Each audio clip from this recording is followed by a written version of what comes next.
E aí, beleza? Seja bem-vindo a mais uma aula do Planeta Biologia e hoje vamos falar delas, as importantíssimas, as essenciais, as quase responsáveis pela vida no planeta, quase, né? Porque não são só elas, mas elas são muito importantes para a manutenção da vida no planeta. As plantas. Então vamos falar do reino vegetal. Bom, o que a gente vai ver nessa aula? Primeiro eu vou dividir essa aula em duas partes, porque senão vai ficar muito longa. Ela já vai ficar longa, mesmo dividindo em duas partes, vai ficar uma aula aí por volta de 20 minutos. Então o que a gente vai falar? Características gerais das plantas, a classificação, o ciclo reprodutivo, que sempre causa aí um temor, principalmente no reino vegetal, e a fisiologia. Isso aqui na primeira aula, beleza? Na aula 1, e depois falar um pouquinho da organologia vegetal, certo? Os órgãos da planta. Quando eu falo de organologia vegetal, a gente vai se concentrar em angiospermas, né, que tem os órgãos lá bem bonitos, bem definidos. A distribuição geográfica dos tipos de vegetais, porque dependendo da região geográfica, dependendo do clima, determinados grupos de plantas acabam se desenvolvendo melhor. A polinização, né, e os biomas, aqui bem relacionado, certo? Bioma e distribuição geográfica está bem relacionado esse assunto. Bom, em relação às plantas mais simples que a gente encontra são as briófitas e as pteridófitas. As briófitas são, dentre essas duas, né, as briófitas são as mais simples. Elas são extremamente dependentes da água. Elas não conseguem sobreviver em um ambiente seco porque elas não têm estrutura especializadas para poder conseguir armazenar água. Então elas são muito sensíveis aí, a uma alteração hídrica ou a um baixo fluxo hídrico. Entre as pteridófitas a gente pode citar os musgos, certo? E a samambaia estão entre os principais representantes das pteridófitas. Musgo e samambaias evoluíram das primeiras plantas terrestres, a quais surgiram das algas verdes por evolução, certo? Então as plantas aí, ainda vou fazer uma aula de evolução falando sobre cladograma, sobre cladograma, sobre filotaxia também, para a gente poder linkar melhor esses assuntos. Quais as diferenças, né, entre musgos e samambaias? O que diferencia aí, por exemplo, uma briófita de uma pteridófita? Como essas plantas se reproduzem? Então a gente vai dar uma olhada nisso aí também. Bom, as briófitas.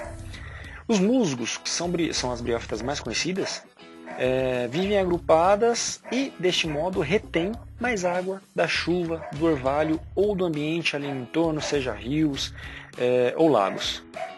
Como características principais, elas são muito pequenas, certo? Pelo fato delas não possuírem vasos condutores, elas não podem crescer muito, porque se tornaria não daria para você transportar água até longas regiões, como no caso de uma angiosperma, que tem árvores, ou de uma gimnosperma, que elas podem adquirir vários metros de altura, só que para isso precisa de um vaso condutor. E as briófitas não possuem isso.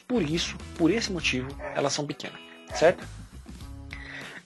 Suas estruturas corporais são chamadas de rizoide, cauloide e filoide, certo? Então o rizoide, que tem uma função como a da raiz, cauloide, uma função, desenhar aqui que não está aparecendo, como a do caule, e o filoide, como se fossem as folhas.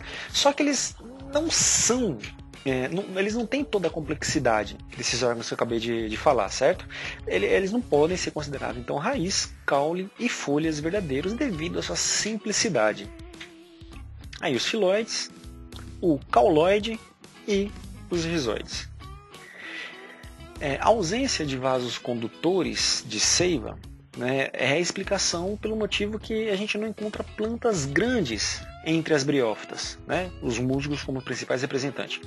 O transporte de substâncias pelo corpo dessa planta é feita de célula a célula através da difusão, de célula a célula. Então os nutrientes vão passar de uma célula, vão passar através da célula, de uma célula pela outra, certo? E por isso é mais lento, né? Não existe uma estrutura especializada em transportar, então é mais lento. Uma planta grande, né, não conseguiria distribuir os nutrientes com a velocidade necessária para atingir todas as plantas. Então estaria fadada ao fracasso evolutivo. Ou então você não adquire um grande tamanho, que foi o que aconteceu com as briófitas. É possível a difusão? Sim. O transporte célula a célula? Sim. Desde que esta planta seja pequena. Bom, o corpo dos musgos em geral não possui uma cobertura impermeável. Então, se ela não possui uma cobertura impermeável, isso significa o quê? Significa que eles podem perder muita água, certo? Dependendo da temperatura. Por isso, essas plantas são mais comuns em locais úmidos, que não recebem a luz direta do sol. Né, o fato delas não ter uma cera impermeabilizante, como muitas plantas possuem, dificulta aí a retenção de água.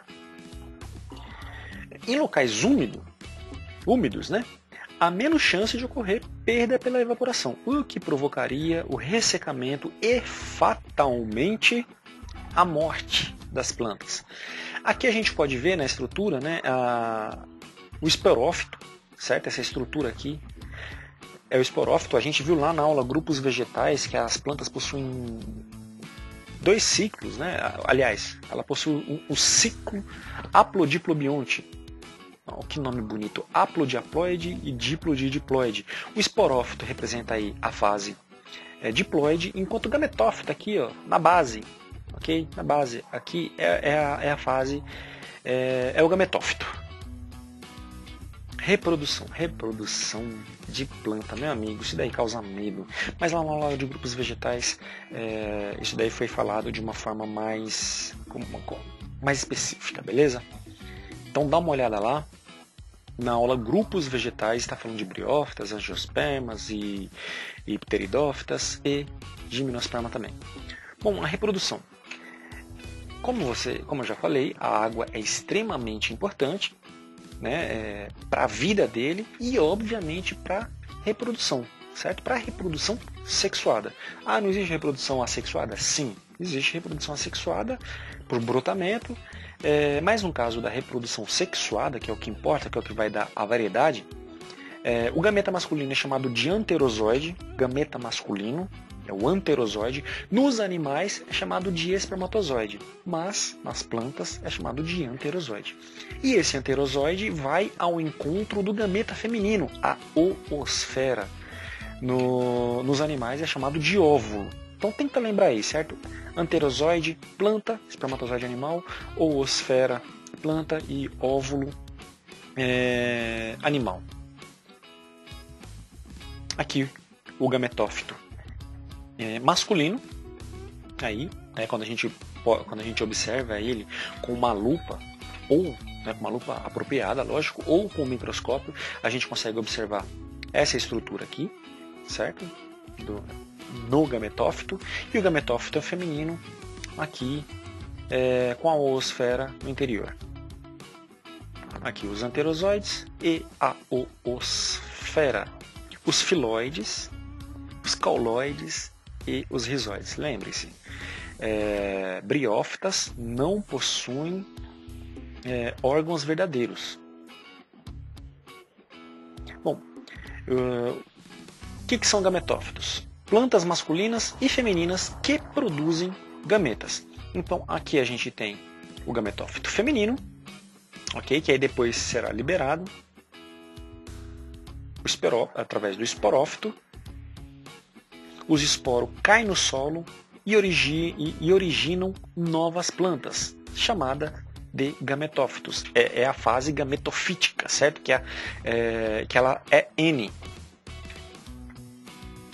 Após a fecundação, forma-se uma planta que cresce sobre o pé do musgo feminino, chamado de esporófito. Aqui, ó, essa fase aqui, ó, certo? O esporófito. O gametófito aqui, e aqui, essa coisa linda, o esporófito. Essa planta vai produzir então esporos que são levados pelo vento e quando chegam ao solo germinam, originando outros musguinhos. Portanto, o musgo até alterna duas formas de reprodução.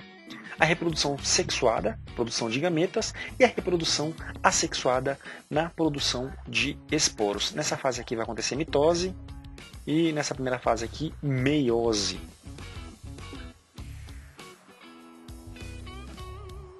Bom, hepáticas também são exemplos aí de briófitas, mais incomuns ou mais difíceis de achar, pelo menos aqui em nossa região, no Brasil.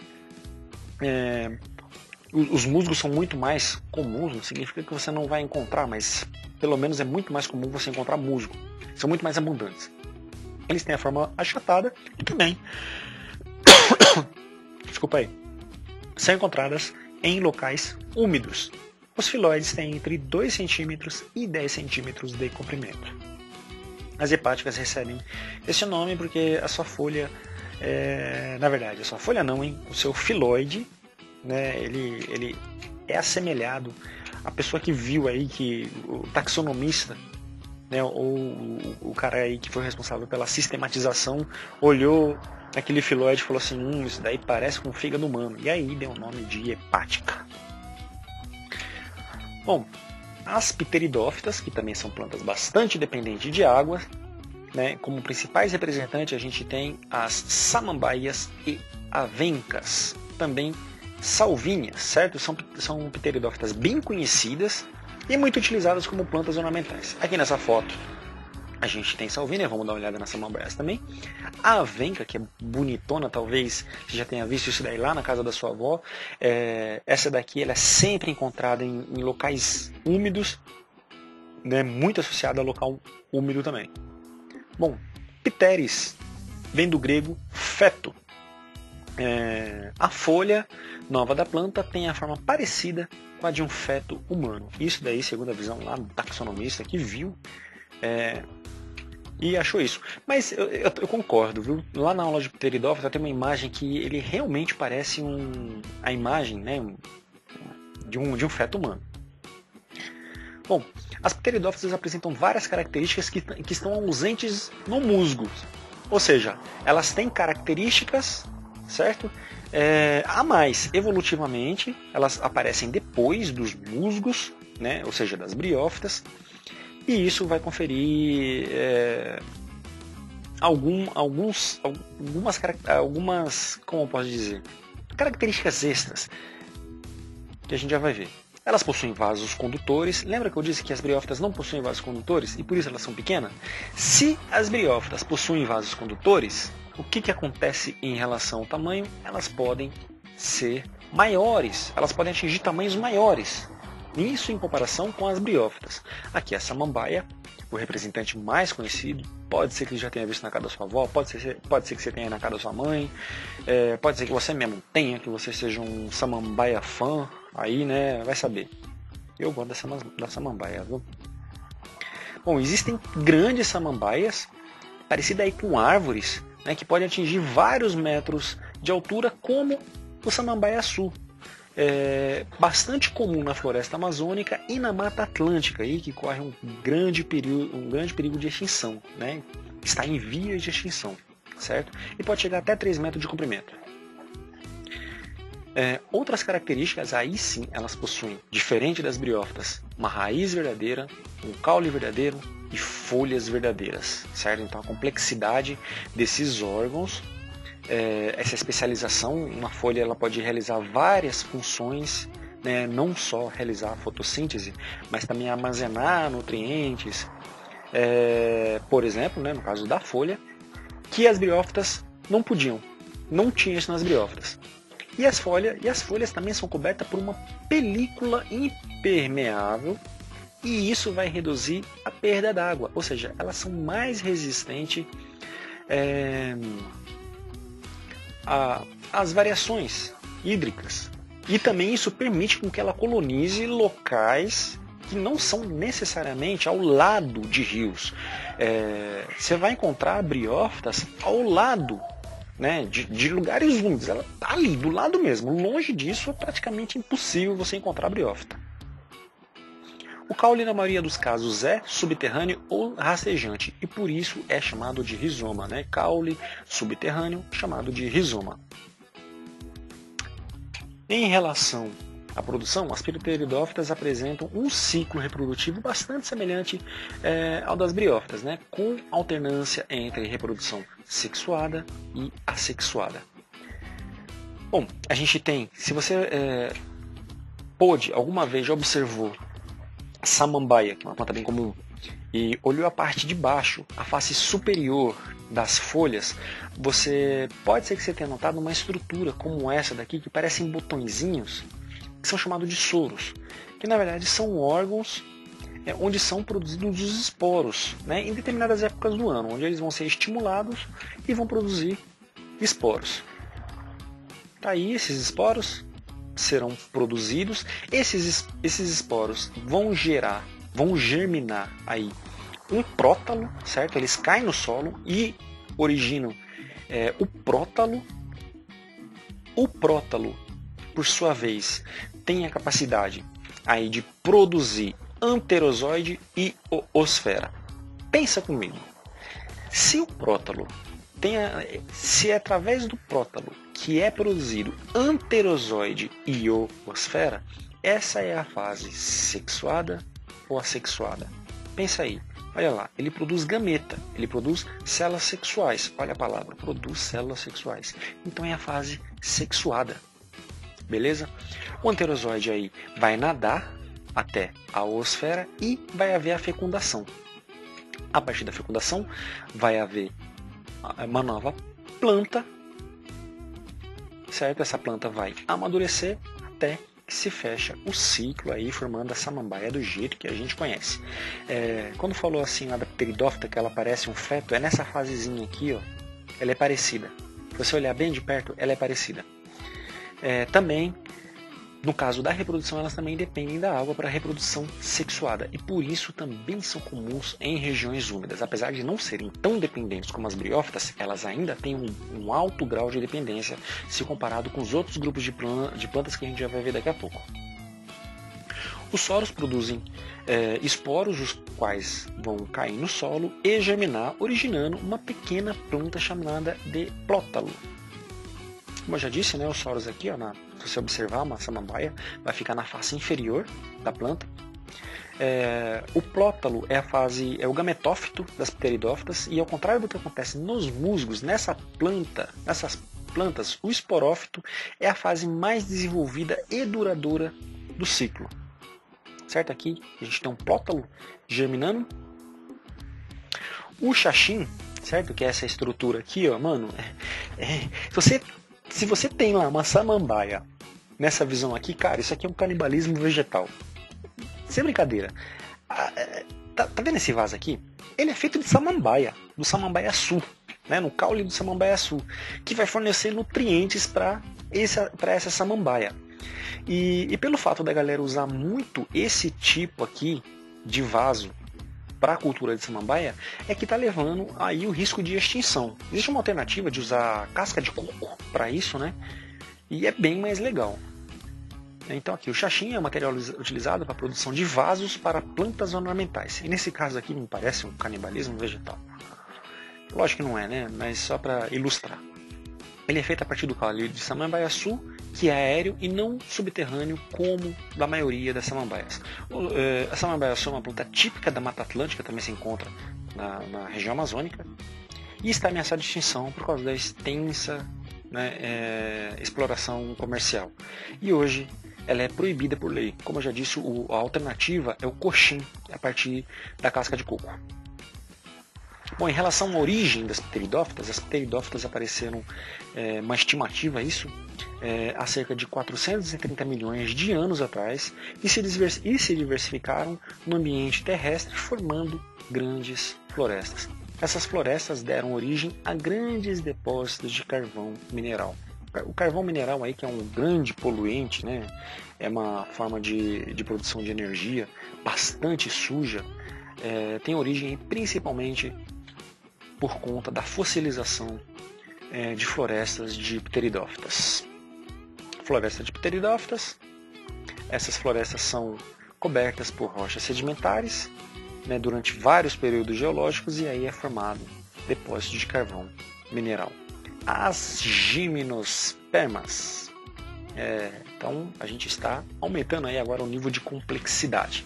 Passamos lá então pelas briófitas mais simples, as pteridófitas um pouco mais complexas, e agora as gimnospermas mais complexas ainda. Então tem novidades em relação a algumas características que aparecem aí nesse grupo, e nós já vamos ver. Bom, as gimnospermas, além de servir como alimento, né, as sementes principalmente, como o pinheiro do Paraná, também conhecido como araucária, que produz uma semente deliciosa, muito comum aí nas festas juninas do sul, do sudeste. É uma iguaria e né, logicamente comestível. Além de servir de alimento, as sementes desempenham importantes funções nas plantas. Como o grão de pólen e a semente contribuem para a reprodução das gimnospermas? Como? Que exemplos de gimnospermas você conhece? Aqui já tem uma, ó, que é a araucária, né, também conhecido como pinheiro do Paraná. Que outro? Você pode ser, né, uma tradição brasileira. Eu aqui em casa não utilizo, acho isso daí, não vejo necessidade de se tirar uma planta do ambiente dela para produzir, para deixar ela em casa para ela morrer depois, né? Que é o caso dos pinheiros de Natal, né? Que é utilizada uma planta lá que chama casuarina. Eu não gosto, particularmente, apesar de ser importante culturalmente, mas eu não gosto de pegar a plantinha lá e matar, não. E também não gosto de pegar uma planta de plástico e botar a luz. Enfim, cada um, né? Cada um com o seu cada um. Bom, as gimnospermas, então, novidade aí, são as plantas com sementes, já não é mais os esporos. Lembra que briófita e pteridófita são esporos? Na gimnosperma são plantas com semente. Uma comparação que a gente sempre faz em relação às angiospermas é que as angiospermas são plantas com flores e sementes dentro dos frutos, e as gimnospermas não produzem frutos, e a semente são nuas. Esperma, no caso, seria a semente, certo? E gímeno, nu. Então aí daria origem à semente nua.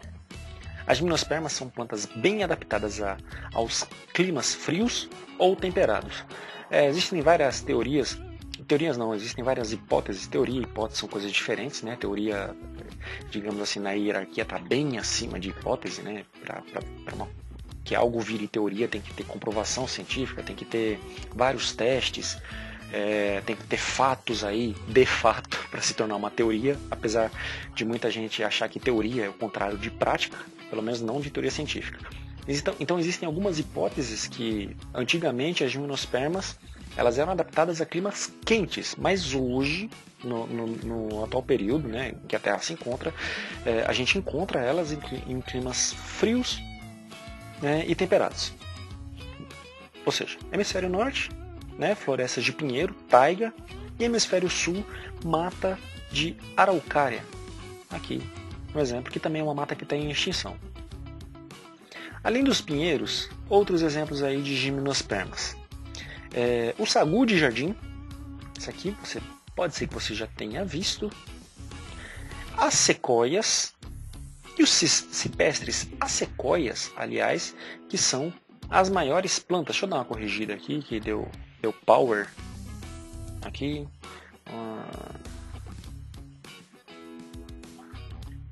Depois eu ajeito aqui as sequoias. Deixa eu fazer isso já logo. Certo? Os pinheiros bravos, né? Sequoias, que são as maiores plantas, não são as maiores plantas, são os maiores seres vivos da Terra. né, maiores do que a baleia azul, no caso. Certo? São os maiores seres vivos da Terra, são gigantes mesmo. O tamanhozinho aqui, ó. Chega a atingir mais de 30 metros facilmente. Facilmente. Como exemplos, a gente tem sequoia, cipestres, tuias ou casuarinas, né, como as árvores de Natal, cicas ou saguas de jardim, que no caso é esse, e pinheiros bravos ou podocarpos. São exemplos. Nas gimnospermas, além de folhas encarregadas para realizar a fotossíntese, a gente também vai encontrar ramos com folhas especializadas na reprodução, os estróbilos ou cones. Então, existe uma especialização aí das folhas. Nas gimnospermas isso é muito mais intenso. Uma folha pode acabar se modificando, se tornando uma flor, só que a própria flor, existem vários tipos de flor, de folhas diferentes, que a gente vai ver lá em angiosperma. Então os estróbilos ou cones são a parte sexual, certo? Aqui, estróbilo ou o cone masculino, e aqui o estróbilo ou o cone feminino. Aqui a gente dá uma olhadinha, né, uma foto real, tem aí entre 10 e 20 centímetros de diâmetro. Aqui o estróbilo de macica, que é bem comum, aqui no caso masculino, e aqui o feminino. A produção de grãos de pólen foi uma das adaptações das gimnospermas, responsável pelo seu sucesso na colonização de ambiente terrestre. Então, olha só, o grão de pólen, né, o aparecimento dessa estrutura aí, confere à gimnosperma uma dependência muito menor da água, principalmente se a gente for falar de reprodução, porque elas agora não vão mais precisar da água, diferente das pteridófitas, diferente das briófitas. É sempre bom a gente estudar cada um desses grupos comparando, certo?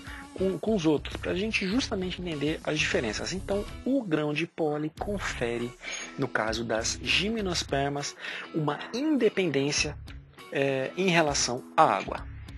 O gameta masculino é levado de uma planta para outra pelo vento, protegido dentro do grão de pólen. Então, no interior do grão de pólen é que a gente vai encontrar aí o gameta masculino. Nas coníferas, aquelas árvores em forma de cone, encontram-se os estróbilos ou cones masculinos. Não confunda aí o cone com o formato da árvore, ok? Especializados na produção de grão de pólen. São levados pelo vento. Polinização pelo vento é chamado de anemofilia. Alguns grãos de pólen podem cair sobre o cone ou estróbilo feminino de outra planta. Então tá aí, ó, a produção de grão de pólen. Então ela produz, libera isso em determinada época, o vento leva, ok? E aí acontece a fertilização, a fecundação, fertilização não, né? A fecundação quando entra em contato aí com o estróbilo feminino. E aí o grão de pólen, o estróbilo liberando grãos de pólen. E aí vamos ver aí o ciclo reprodutivo. Então aí a gente tem um exemplo do cone masculino e o cone feminino. O cone masculino vai produzir o grão de pólen, que por sua vez será levado pelo vento. Ele tem umas estruturas aqui aladas, certo? Essa estruturinha aqui vai facilitar o vento ser carregado pelo vento, certo? Então atingir distâncias maiores. Esse grão de pólen, caso ele entre em contato com o cone feminino, ele vai entrar em contato com a oosfera e aí ocorre a fecundação, certo? Existe a formação do tubo polínico lá do grão de pólen. O grão de pólen, quando ele se encontra aí, quando ele entra em contato com o cone feminino, ele forma o tubo polínico que vai crescer para levar aí até a oosfera para acontecer a fecundação. A partir disso, quando ocorre a fecundação, se desenvolve a semente. A semente nada mais é que um embrião, certo? E uma reserva de alimento para que ele possa crescer até que ele consiga realizar a fotossíntese por conta própria. Aqui também, de novo, a estrutura alada para facilitar a dispersão pelo vento. né? E aí vai acontecer a nova planta. Depois da dispersão disso daí, nova planta, e aí se fecha o ciclo reprodutivo. A oosfera, que é o gameta feminino, encontra-se dentro de uma cápsula chamada de óvulo. Não confunda aí o óvulo. Apesar do mesmo nome, o óvulo na planta não é o mesmo óvulo do animal, certo? Que tem funções aí que tem a mesma função, é a oosfera no caso do vegetal e o óvulo animal. Então o óvulo no vegetal é uma cápsula que protege a oosfera. Na fecundação, um dos núcleos espermáticos do tubo polínico, ou seja, do grão de pólen, se eu estou falando, ó, o próprio nome está falando, tubo polínico do grão de pólen, né? Lembra do pol aqui, polínico, pólen. Se une à oosfera, dando origem ao zigoto, né? Desde que haja fecundação.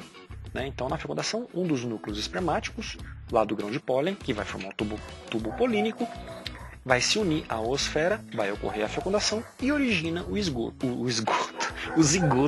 Tô meio loucão hoje, não liga não, mas vai entendendo aí, é o zigoto, meu filho. Originando o zigoto vai começar a se reproduzir, vai começar a se dividir por mitose, e aí dando origem a uma nova planta. Temos aí a semente, o embrião, aqui, certo? Um embrião aberto. E aí a parte aqui nutritiva, que vai servir como nutriente, aí para esse embrião poder se desenvolver. Após a fecundação, também vai se formar uma casca resistente, conferindo maior resistência em volta do óvulo, e dentro dela se encontra o embrião e a reserva de alimento. Esse conjunto é chamado de semente, certo? Casca, mais a reserva nutritiva, casca, mais a reserva nutritiva, mais o embrião, é chamado de semente. Além de proteger e alimentar o embrião, a semente também facilita a dispersão do vegetal, pois ela pode ser levada pelo vento ou por animais para mais longe da planta de origem, ou seja, colonizar outras áreas. A semente pode resistir também por longo período de tempo ao frio ou à falta de água e só germinar, ela fica lá no estágio latente, no estágio dormente, e só germina quando as condições forem favoráveis. Vou falar isso numa próxima aula de fisiologia vegetal, de quebra de dormência, condições para se quebrar a dormência, como água, nutriente, temperatura, luminosidade. Quando a semente germina, o embrião utiliza suas reservas para se nutrir até que as primeiras raízes e folhas se desenvolvam. A semente do pinheiro do Paraná serve de alimento para vários animais, como capivaras, cutias, macacos, esquilos, papagaios e gralhas azuis, ou seja, também tem essa relação ecológica aí entre os seres vivos. Então, é bem importante, né? A gralha azul transporta o peão, por exemplo, né? A gralha azul transporta o peão de uma árvore para outra enquanto deixa cair no chão. A semente pode germinar e originar outra árvore. Chegamos então nas angiospermas, né? Que possuem aí raiz, caule e folhas bem desenvolvidos, e entre todos os grupos vegetais, esses órgãos são os mais complexos e os mais desenvolvidos, comparando aí com todos esses grupos anteriores que a gente já viu até agora. Uma curiosidade, o nome do Brasil se deve a uma angiosperma conhecida como pau-brasil. Só para te falar, a maior parte das plantas que nós conhecemos são angiospermas. Quase tudo que nós comemos relacionado a vegetal é angiosperma. Pensa em alguma coisa que você come de origem vegetal. Você pensou em batata, você pensou em beterraba, se você pensou em arroz, se você pensou em feijão, se você come maçã, se você adora banana, se você come mamão ou não, né? Melão, tudo isso é angiosperma, né? Para você ver aí como elas são importantes em nossa nutrição, não só dos seres humanos, né? Na nutrição geral. Não é à toa que as plantas são os produtores. E hoje, os principais produtores aí de todos esses grupos que a gente viu são, de fato, as angiospermas. Bom, você conhece folhas que nos servem de alimento? Caules? Raízes que servem de alimentos? Que funções essas plantas desempenham na planta? Angiospermas e gimnospermas formam um grupo das plantas com semente, mas as angiospermas, as sementes, se encontram dentro de frutos, coisa que gimnosperma não possui. Somente as angiospermas possuem frutos, os quais se originam a partir das flores. As flores fecundadas darão origem aos frutos e às sementes. Entre os vegetais, as angiospermas têm um maior número de espécies e no ambiente terrestre elas são os produtores de matéria orgânica, os principais produtores de matéria orgânica, como eu já falei, como por exemplo, aí uma nova frutinha que se você é brasileiro, você deve ter comido manga, mesmo que você não tenha gostado, você já deve ter comido. Bom, ver você deve ter visto, né? Se você não viu manga, não sei onde você mora. Bom, a raiz, função da raiz. Acumular reservas nutritivas para a planta, fixar o vegetal no solo, absorver águas e sais minerais. Essas são as funções da raiz, beleza? Em uma angiosperma. Então ela vai absorver aí sais minerais e água. Ela não produz. Muita gente que acha, né? Ah, não, a raiz serve para conseguir os nutrientes da planta. Calma aí. Sais minerais e água são nutrientes, mas ela não produz energia, certo? Então a energia, os carboidratos serão produzidos através da fotossíntese. Então será transportado. Olha só, se é transportado, significa que ele tem vasos condutores. Lá na folha vai sofrer o processo de fotossíntese e esses sais minerais, né, que vieram na forma aí, principalmente de água e sais minerais, vão voltar na forma de açúcares, certo? Aquilo que a gente conhece como ele vai como seiva bruta e volta como seiva elaborada. Água e sais minerais, seiva bruta ou mineral, levada pelos vasos lenhosos das raízes até as folhas e voltam como açúcares, certo? Os carboidratos, depois da fotossíntese, chamado também de seiva elaborada ou orgânica, produzida pela fotossíntese nas folhas, transportada pelos vasos liberianos para toda a planta.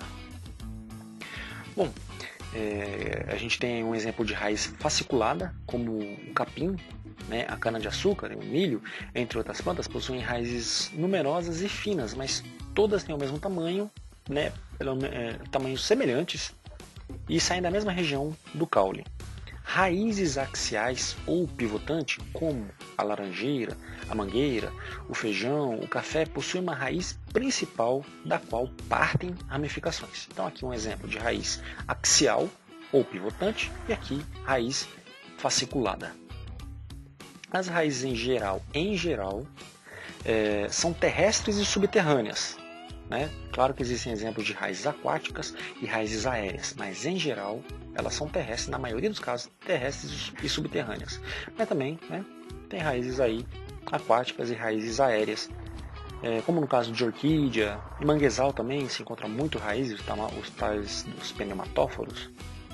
Aqui tem uma orquídea jovem, a gente pode observar aí uma raiz aérea, uma flor de orquídea e aqui um aguapé com uma raiz aquática. As raízes crescem para baixo, ou seja, apresentam geotropismo positivo.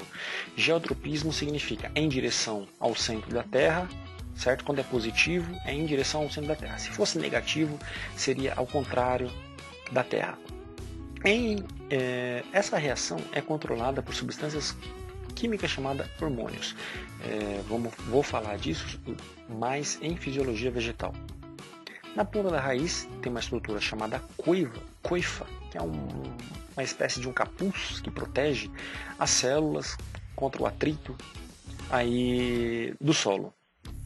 Também há uma região pelífera, onde vai acontecer a maior absorção, né, onde tem pelos absorventes e vai aumentar aí a superfície de contato com o solo. Então aqui, certo, a coifa se encontra nessa região e aqui a gente tem aí os pelos absorventes aí para aumentar a área de absorção. Algumas raízes possuem adaptações que contribuem para a sobrevivência da planta em situações especiais, certo? No caso, aqui raízes aéreas para uma fixação melhor também, e também em raízes aquáticas. Função do caule: sustentar as folhas e manter em posição elevada, transportar seiva bruta e seiva elaborada. Em alguns casos também fazer fotossíntese, certo? O caule que for verde, principalmente em planta jovem, em alguns casos tem caules que produzem fotossíntese, mas não é a regra, né? A maioria dos casos eles não produzem fotossíntese. Existe uma estrutura no caule chamada gema terminal e a gema lateral, certo? E nós, e os entrenós, certo? Que são regiões aqui, ó, entre o nó e o outro há um entrenó.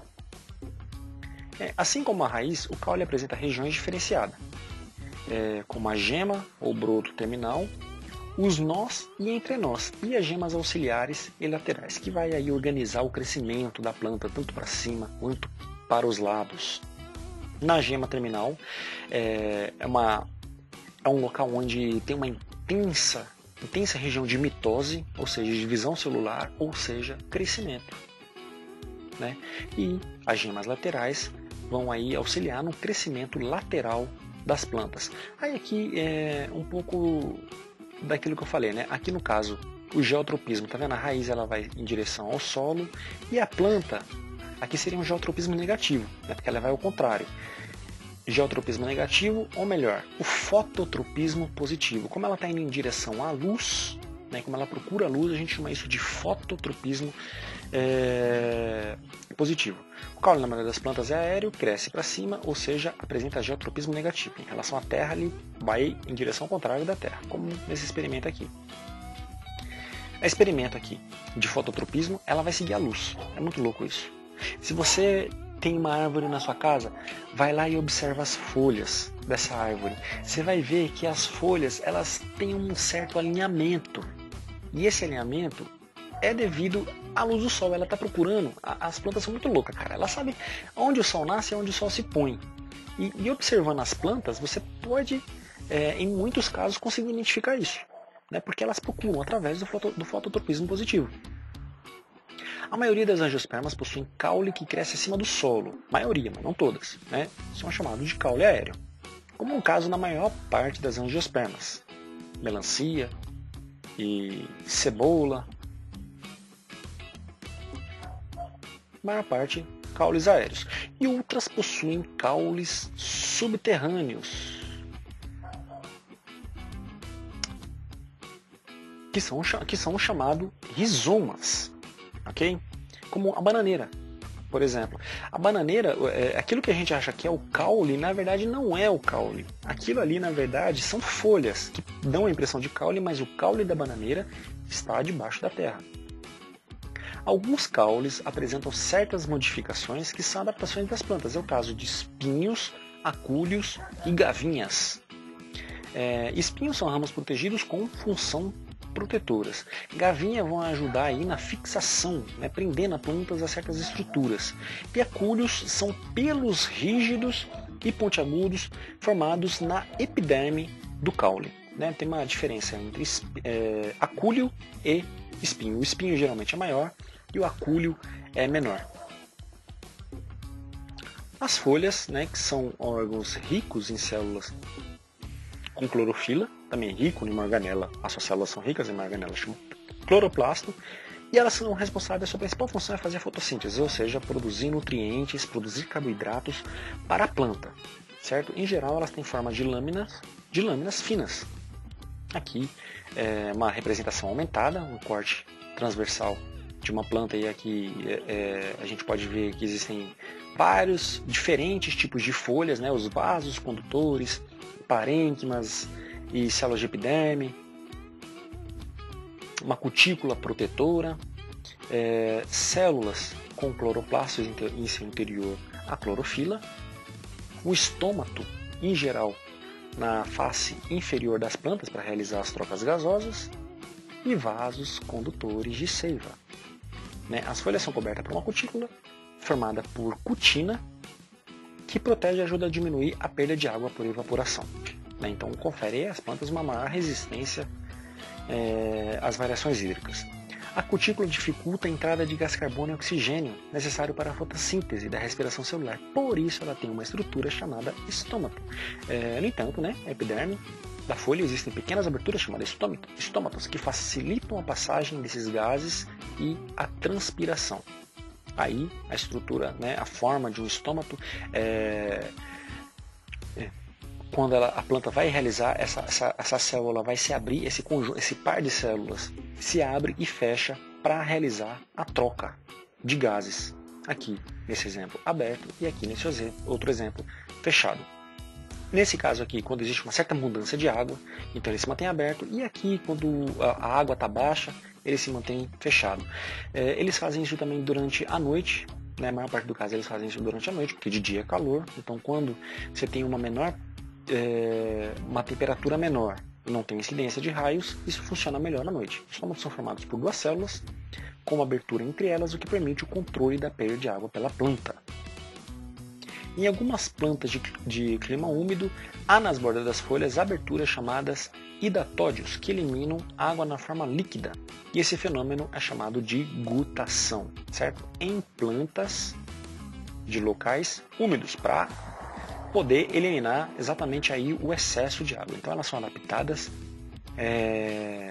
a muita água. Se você pega uma planta dessa, coloca num lugar seco, vai morrer. E o contrário também, se você pega lá um cacto, que é adaptado ao local seco, e começa a aguar ele todo dia, a chance dele morrer é grande. O contrário, como eu disse, né, o cacto, no cacto a fotossíntese é realizada pelo caule, né, para diminuir a superfície de contato, aí, né, já que a folha aumenta a superfície de contato, para poder conservar mais água. Como aí já disse, nas plantas de clima seco, as folhas têm tamanho reduzido e também podem se enrolar e tomar a forma de espinhos. A fotossíntese é então realizada pelo caule. Folhas são formadas por três partes principais, né? O limbo, o pecíolo e a bainha. Porém, nem todas as folhas apresentam essas três partes, certo? Que é a bainha, o pecíolo e o limbo. E no limbo a gente encontra as nervuras, que nada mais são que os vasos condutores. Algumas plantas, quando você toca elas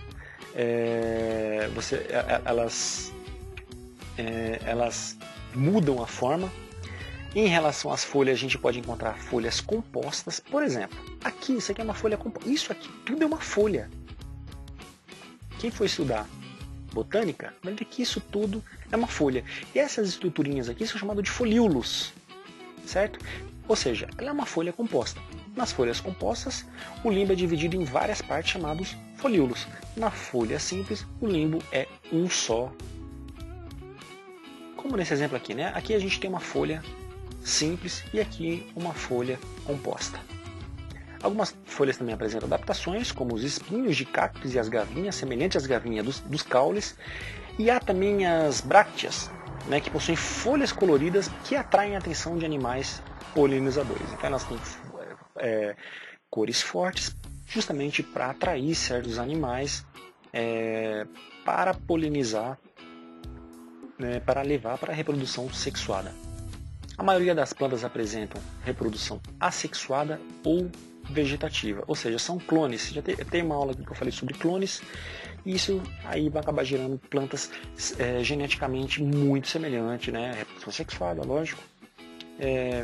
Os indivíduos serão semelhantes então à planta matriz.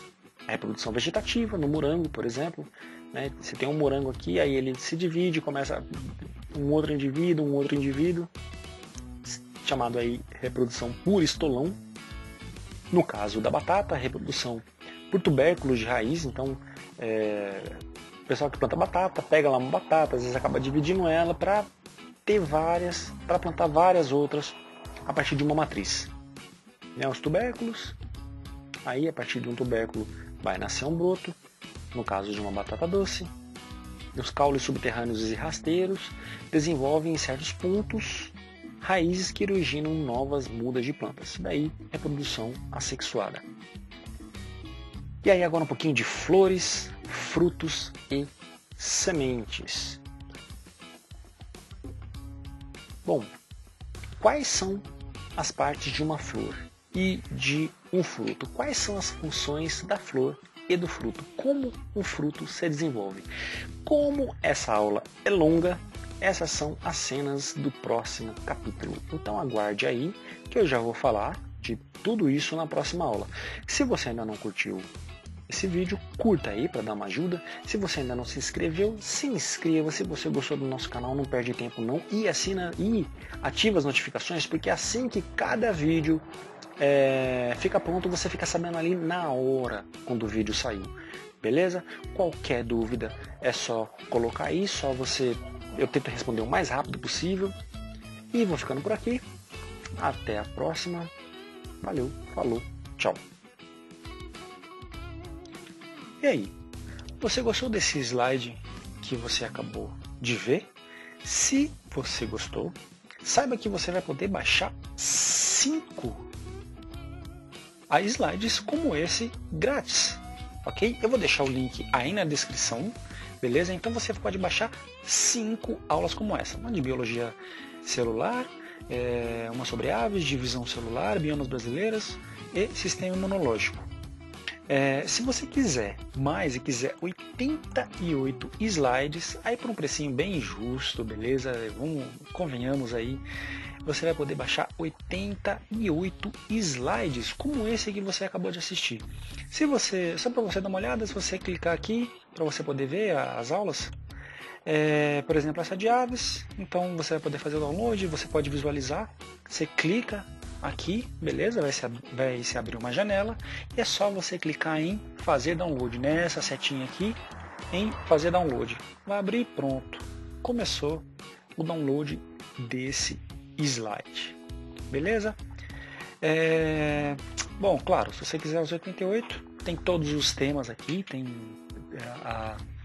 os temas de todas as aulas. Biologia celular são 12 aulas, como essa, ecologia são 12 também, evolução 7, fisiologia, anatomia 11, genética 7, parasitologia 5, vírus, monera, protistas e fungos 4, botânica 12, zoologia 17, ok? Acho que você não vai se arrepender, você vai economizar muito tempo. Se você é professor, você sabe o trabalho que dá preparar uma aula, conseguir a atenção dos alunos, sua aula vai melhorar muito, você vai economizar muito tempo de planejamento e melhor, né? Você vai poder editar essa aula. Por exemplo, isso daqui de sistema imunológico, ó, quer trocar? Ah, não gostei dessa imagem, não vai embora, tchau, não gostei dessa. Não gostei de sistema imunológico, eu prefiro imunitário. Então você vai poder editar do jeito que você quiser, apagar, colocar, certo? Do jeito que você achar melhor. Então aí, dando uma olhadinha nos slides, essa aqui é uma aula sobre genética, só para você colocar aqui no modo tela cheia, para você ver. Aí você vai passando a sua aula, você vai explicando, ok? Você que é professor ou você que é aluno, quer detonar aí na sua apresentação, tem aí muito material para você trabalhar. Ou estudar também, né? É um bom material também de estudo. Então depende de qual é o seu foco, esse material é bem legal, vai te ajudar bastante. Baixa esses 5 slides aí, testa ele, veja eles, você não vai se arrepender. O link está aí na descrição. Valeu, galera, até mais.